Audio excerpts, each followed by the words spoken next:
Some of the greatest villains of all time received a butt-kicking courtesy of a walking thesaurus and a raccoon. The Guardians of the Galaxy are returning for Volume 3, but do they have what it takes to vanquish yet another foe? Of course they do, whether they're a shape-shifting monster or a literal planet. Let's check out the strongest villains the Guardians of the Galaxy have defeated.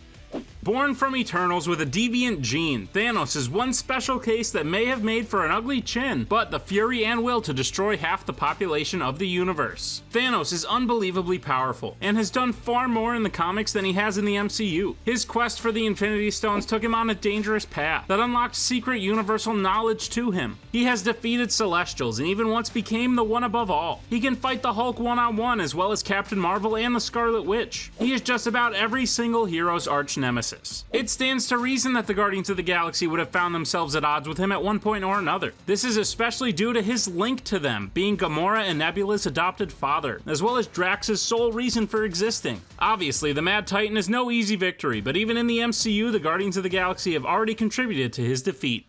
Nothing could make a dad more proud than when his son finally beats him in a game of one-on-one, or throws the ball just a little further than he can. Unless, of course, your dad is a living planet, and instead of playing basketball, you're engaged in a battle to the death. Ego the Living Planet proved to be one of the most powerful villains the Guardians of the Galaxy, or anyone really, would face in the MCU. His plan, called the Expansion, would end the lives of trillions across the galaxy, as pieces of his own essence would consume every planet, making Ego the only living thing in existence. All he needed was the celestial power of his son Peter, but naturally a small slip that he killed his mom would ruin that. You killed my mother! Together, Peter and the Guardians of the Galaxy battled a celestial being with the power to create and reshape matter at will. All it took was a Pac-Man statue, a small talking twig with a bomb, and a little can-do attitude from perhaps the MCU's greatest family.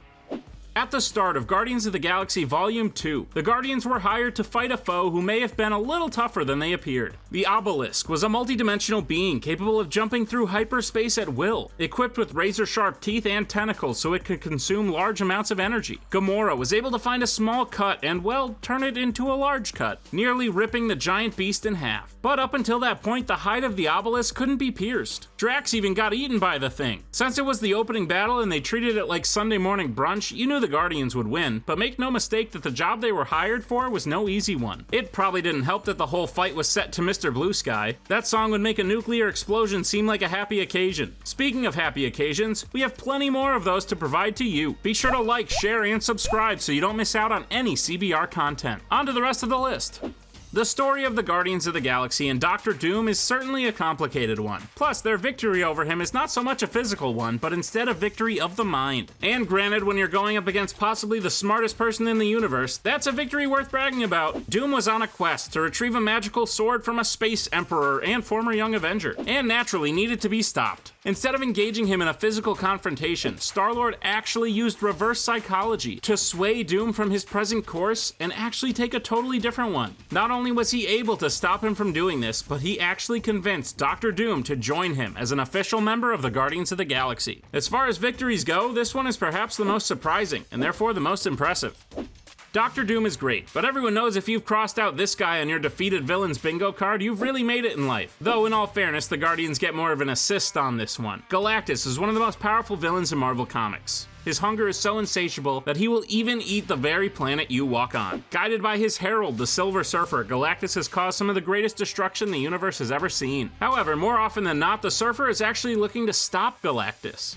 I will no longer serve. This was the case during the original Guardians' first outing, when they teamed up with the Silver Surfer to save the planet. They definitely helped, but it's unlikely any small team could take down Galactus all on their own. Trust me though, they still take the credit for it. Yes! I have single-handedly vanquished the beast! Annihilus is an Avengers-level threat who poses danger to the cosmos at all times. He wields a cosmic level of power, thanks to the energy he has harnessed from his home realm, the Negative Zone. Annihilus has waged war on the heroes of Earth, and has actually won a few times. He's got tens of thousands of soldiers behind him, and weapons that rival some of Marvel's most powerful. Not bad for a big bug dude. However, like several powerful villains, Annihilus has fallen victim to the Guardians of the Galaxy. During one of his invasions of Earth, the only hope for the good side was an old assortment of trees, raccoons, and 80s history buffs. In this final stand, the Guardians of the Galaxy were able to defeat the potentially world-ending threat. Annihilus very well could be a future multi-phase villain, and if that's the case, let's hope Volume 3 isn't the last outing for the Guardians of the Galaxy. Everyone remembers their first villain defeat. While obviously this wasn't the case in the comics, the first villain that the Guardians of the Galaxy took down on screen was Ronan the Accuser. Ronan was a Kree extremist who hated the planet Xandar so much that he was ready to torch the whole thing, using the Power Stone. His power is definitely underrated in the MCU. Not only was he able to wield the Power Stone, but he even felt so gutsy as to threaten Thanos. Thanos, I'm coming for you. Granted, he was defeated by someone calling him names and challenging him to a dance-off, but many forget that Ronan was seconds away from decimating an entire planet. It was only together that the Guardians of the Galaxy were able to use the Power Stone to get rid of him once and for all. We all know he was more likely to survive that than the dance-off anyway. Dormammu is one that you'd probably be surprised to hear the Guardians were able to fend off. Traditionally a more supernatural threat than a cosmic one, Dormammu was once able to inhabit and take over Ego the Living Planet, waging a mystical war on the rest of the cosmos. The Guardians of the Galaxy were front and center in fending him off, and some of them nearly lost their lives doing so. Again, they weren't on their own, as even some traditional villains like Dr. Doom would join their ranks to help take on Dormammu. But trust me, it's definitely one of the feathers they put in their cap. And believe me, there's plenty more feathers to come. Some even stronger than the ones we've already mentioned. And also one who collects things. Whoa. Zeus and the gods of Olympus are not traditionally thought of as villains, but when the Guardians of the Galaxy recruited one of their own, they definitely entered antagonist status at the very least. One powerful hero who joined the Guardians of the Galaxy is the Greek demigod himself, Hercules. Now, Hercules' extended family is known to be pretty self-serving, to put it kindly. Just look at the super friendly way Zeus nearly killed Korg in Thor: Love and Thunder. It stands to reason that they might find themselves at odds with a heroic yet somewhat disreputable team like the Guardians. Not only were they at odds, but the Olympians have been handed multiple butt kickings thanks to the Guardians of the Galaxy with the help of their friend and ally Hercules. Let's see if his stint on the team lasts longer than Thor's. The Skrulls are a dangerous race of creatures in the Marvel Universe, and perhaps chief among their most dangerous members is Super Skrull. The Skrulls have a unique ability to copy the shape of anyone. It has come in extremely handy for them during stories like Secret Invasion, where they have been able to completely take over civilizations by posing as members of it and infiltrating it from the inside. The Super Skrull, however, is far worse. He was bioengineered to not only adopt the shape of someone else, but adopt their powers as well. Because of this, the Super Skrull has every ability that each member of the Fantastic Four has. He can turn invisible and create force fields, turn his body into hard rock, light himself on fire and fly, and stretch his body to unbelievable lengths. Needless to say, he packs quite the punch, and could do it while disguised as your best friend. This was no easy victory, but the Guardians of the Galaxy have been able to claim this one as well. One super team that many people may be less familiar with came to prominence during the comic storyline known as the Reckoning War. Fittingly enough, the evil group responsible for such a war was known as the Reckoning. Its members were incredibly overpowered cosmic villains known as Ruin, Wrath, Rapture, and Reject. Wow.